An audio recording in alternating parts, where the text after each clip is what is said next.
quickly, 5 things I love about the Jag and one I don't like. Obviously, slide out vents are amazing, unuseful, heavy, but amazing. The screen wash wipers that goes from the wipers themselves is really good idea. Somebody came up with it. It was amazing, a genius idea about that. The rear view mirror in the car is the same shape as the rear window. I know it's not a crazy thing, but it's really nice to see exactly the thing you see in the window. Carbon wheels option, which look really good on this car, black one or other colors. Really nice effect, really recommended to get them.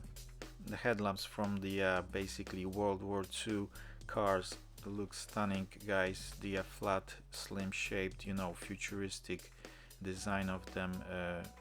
From the distance, just look at them, they're just simply amazing.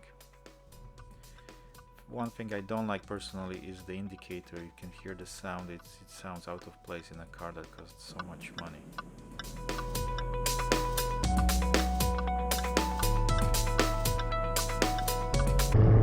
Thank you for watching this short video. Hope you enjoyed it.